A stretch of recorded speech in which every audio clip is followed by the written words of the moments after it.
Remember this? Let's go.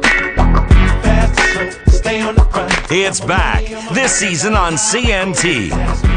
America's Next Top Hooker returns. Remember the drama. Oh, God! Yo, bitch, you better make me my money. Remember the joy. I won the street walking section. Can reality TV ever get any better? One of you hookers is gonna be a winner. America's Next Top Hooker. It's time to put women back where they belong. This is CNT. CNT has all your favorite movies. Wednesday at 9 Eastern. It's the smash hit movie, Bad Girls. Car wash fundraiser. Message of hope. May not be suitable for all viewers. This is CNT. Tonight, a major TV event. Part 1 of the story of a remote Dutch trading post that would become the armpit of the world. It captured our imagination and held our dreams close to its breasts, gently drowning us in a milky discharge. It is the site of some of mankind's most grandiose achievements, and also our society's most squalid and depraved debaucheries. A history of liberty. Major support for this documentary is brought to you by the Bank of Liberty and the Public Broadcasting Corporation, where our budget is cut every year to pay for more bombs. If you take a look at the microcosm that is Liberty City, millions of people, a collective consciousness but utterly alone in a crowd, a million souls crying out to be heard, piled on top of each other, like kittens in a bag, all wanting to kill each other or suck from society's teat. It is a city with so much history.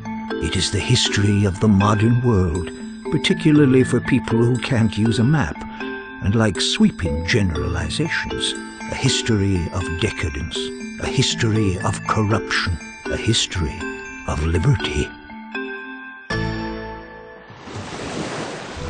On September 4th, 1609, Horatio Humboldt, an English explorer hired by the Dutch to find a new place to sell weed, steered his trusty ship into the mouth of a great river, the Humboldt, which he wrote in his log.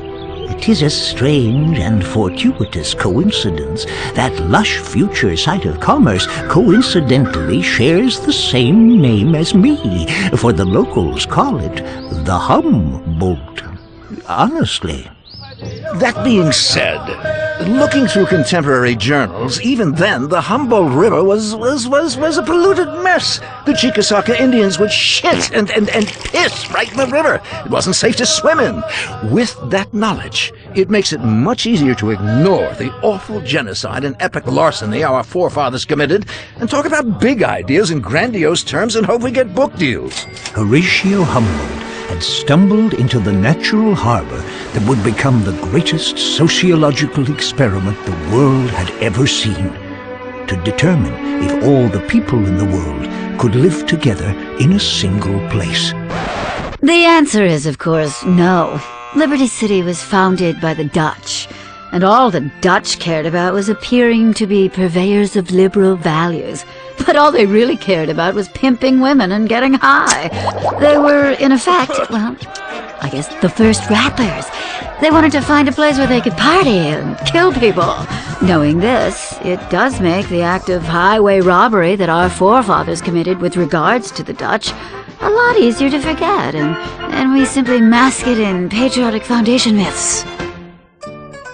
Unlike other cities in the New World, founded to facilitate new forms of religious persecution by lunatics who'd been run out of Europe by liberals, Liberty City was founded not to promote religious intolerance, but instead the other central tenet of Western European society, getting rich off of other people's work. You have to understand that when the Europeans arrived, the people that met them were savages. Can you imagine landing in a foreign land and being surrounded by men in loincloths? It's sort of hard to concentrate on fending off bubonic plague or sleeping with your pretty little 14-year-old wife when there are savages with no clothes running around. Luckily, we had a few tricks up our sleeve for dealing with them.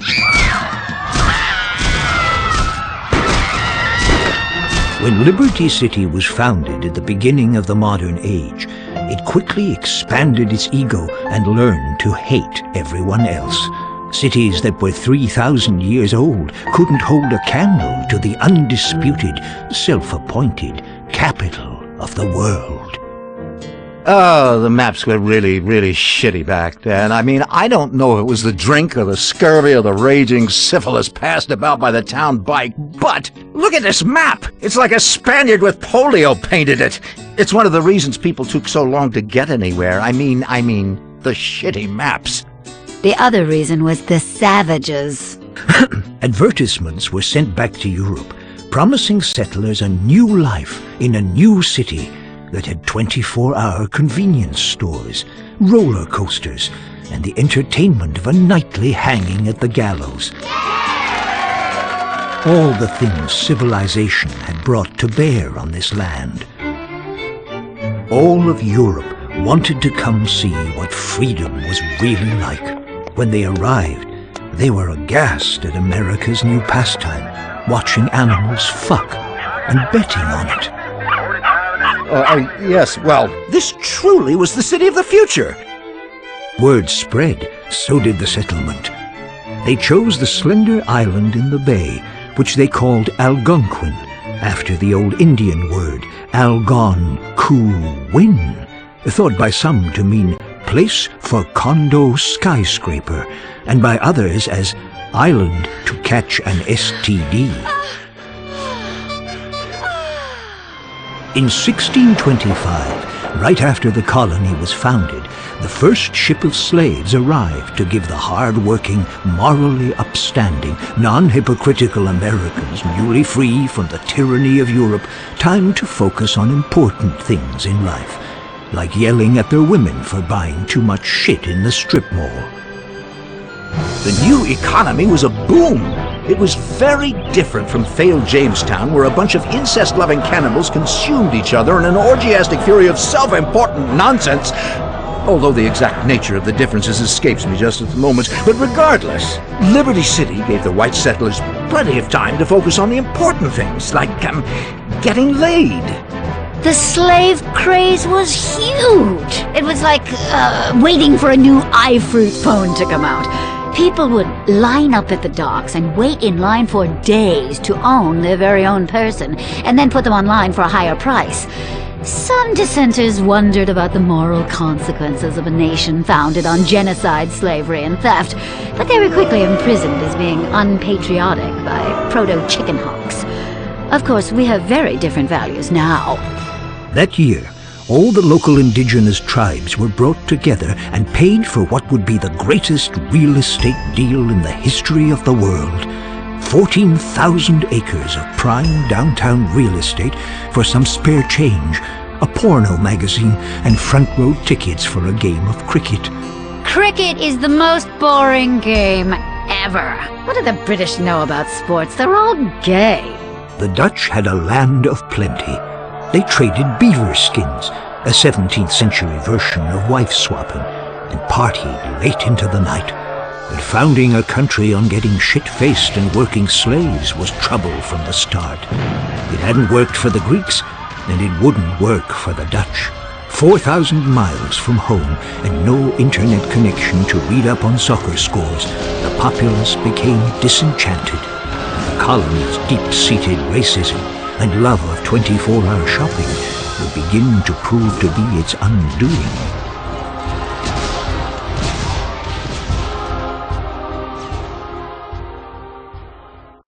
What happens when you take a whole chicken, pack it full of mashed potatoes, top it full of gravy, insert some corn, then deep fry it?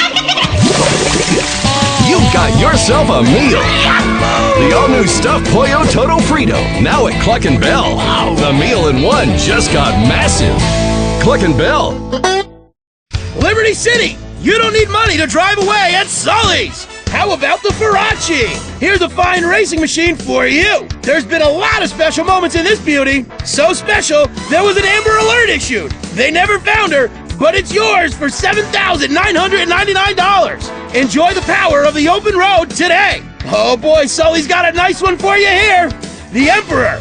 Fast as hell. And the airbags have been successfully tested by the previous 3 owners. None of them are in the state to drive anymore, so the car is yours now for the low price of $12,999. Sully's has trucks too!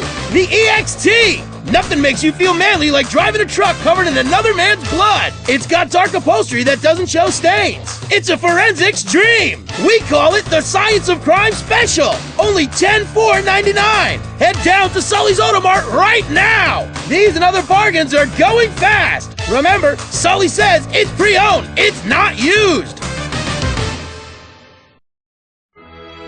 Liberty City, a town on the edge.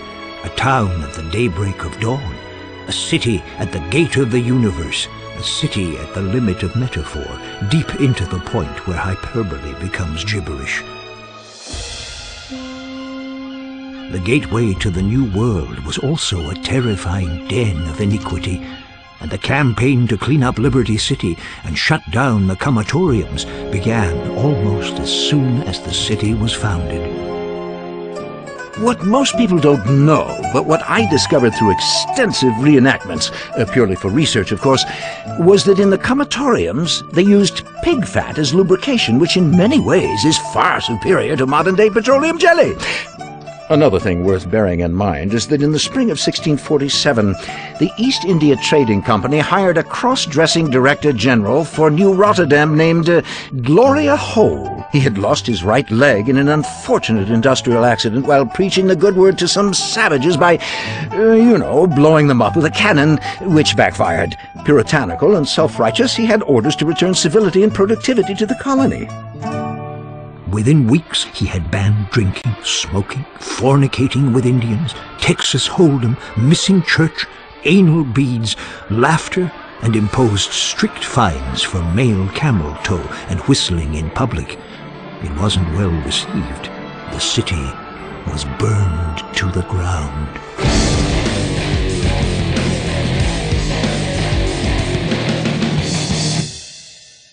Within a few years, New Rotterdam had become so diverse that the Dutch had become a minority in their own colony.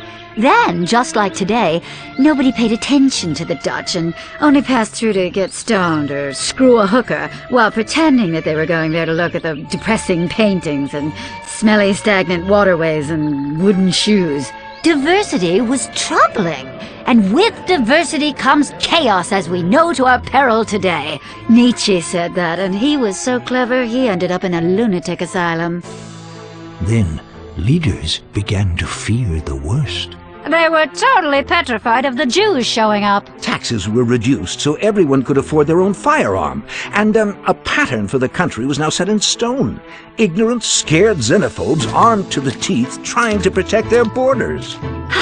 It's always been a great nation. What? I'm not racist. On August 27th, 1664, heavily armed British warships entered the harbor. The colonists signed a petition requesting to be ruled by the British, so they wouldn't have to brush their teeth any longer and could be certain they were better than everyone else. The English quickly renamed New Rotterdam Liberty City after a generous donation by the Bank of Liberty for sponsorship rights.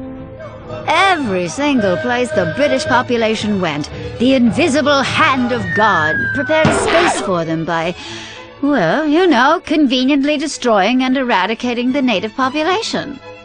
Soon the colony expanded, and areas were named after heavily inbred members of their Germanic royal family. Broker was named after Sir William Broker III, the king's bastard son, who was conceived by a milkmaid. The region to its north was called Dukes after the word dookie, as the people in the area smelled like shit. The peninsula to the north of that was named Bohan, after Bohan, a Dutch word meaning Dutch word. And the area across the river was dubbed Alderney, after Philip de Alderney, who was the only person who could tolerate living in an oily, mosquito-filled swamp full of industrial wastelands and soccer moms. But things wouldn't be quiet for long. Pretty soon, the residents of Liberty City began to fight with the British over taxes. Americans felt, and well, rightly so, that they shouldn't have to pay any taxes. Let the markets sort it out. Poor people will die, rich people will win. Welcome to progress. And so began the American Revolution, a bloody battle by men and women who wanted to leave the tyranny of England's tax structure that paid for burdensome health care and unnecessary public education. This was a war agitated by a number of musket companies who knew they would win whatever the outcome. And of course you can still see that rich tradition today. Americans don't want health care or education. No, we want guns and fireworks shows and wars so politicians can invest in armament companies and clean up. And of course we want drugs. Oh, yes, lots of those. Strong ones you take with young co-eds when discussing their thesis and then begin to rub their thighs while they say, "Didn't I hear you on that documentary?" and you whisper to them until they pass out. But I digress. The American Revolution was bloody. Soon the French joined in the war to help the struggling American insurgency. No, they did not. Yes, they did. They joined in by sending a big statue, which won us the war when the British all died laughing at a giant Martian transvestite eating an ice cream cone. Whatever. We saved their asses in WW2. Get me some freedom fries. The Revolutionary War quickly ended. Residents pulled down the statue of King George and melted it into gold chains, gold teeth, and golden toilet seats. The Union Jack was taken down in Liberty City, replaced with the Stars and Stripes, and the newly liberated Americans celebrated. Soon this entrepreneurial spirit took hold, and Liberty City was unstoppable. Yes, although they were free, the people lived in squalor. You could buy a young boy on the streets for, a few pence. It was a great time to be in the top 5% of the population.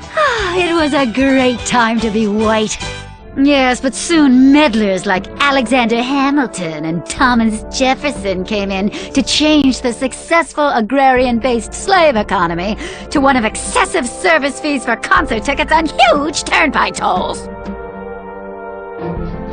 With slavery soon outlawed in Liberty City and the other northern colonies, righteous women were forced to spend time under the train tracks, servicing men for 3 pence.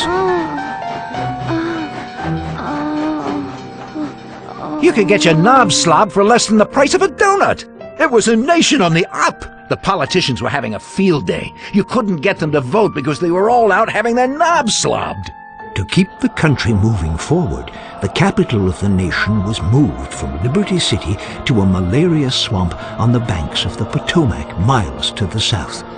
Thankfully, the politicians moved out of Liberty City, and the stage was set for organized crime and mobs to really make a difference. The city soon became, a microcosm of all the contrasting elements of modern life. Palaces, self-extravagance, squalor, tenements, trannies, men, women, and children crowded together like a nest of cockroaches. Just like the Liberty City of today, only with less rich hedge fund dorks trying to be homeboys. With tensions rising and civil war on the horizon, Frederico Fitzpatrick planned to head off and teach the South a lesson.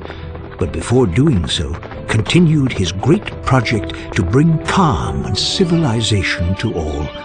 A central repository for the most hopeless specimens of degraded humanity to get high in. A park in the middle of Liberty City that would become the great democratic meeting ground where, no matter how rich or how poor, you could get dragged into the bushes and raped. Yet beyond its tranquil borders, tension was breaking out. A lot of people were tired of living in black and white. They wanted color, and there were riots. There were kids sleeping in the streets, begging, willing to do anything for a nickel. And there were no taboos or TV shows to catch you doing what is natural between a man and a boy. The nation was sliding inexorably into civil war, which we'll leave until next time. Unless you have the foresight to pre-order the box set of DVDs. Join us next time for A History of Liberty Part 2, The Civil War and Beyond. CNT Wednesday nights this fall. Don't miss the return of Funeral Factor, American Asshole, and a whole new shitty singer competition. This is CNT.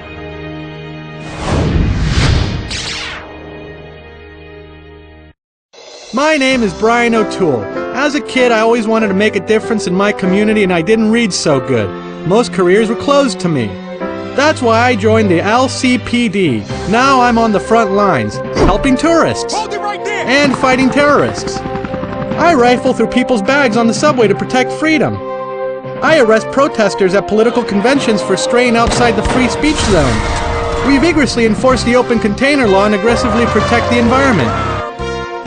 Maybe you love car chases just like on TV. Imagine being able to do that every day. I'm protecting freedom, whatever the cost. I'm a hero, and I know it. Next weekend, it's the CNT original movie, Fear the Dark Finger. Coming up next, it's the tale of directionless heiresses and pill-poppin' playboys on I'm Rich.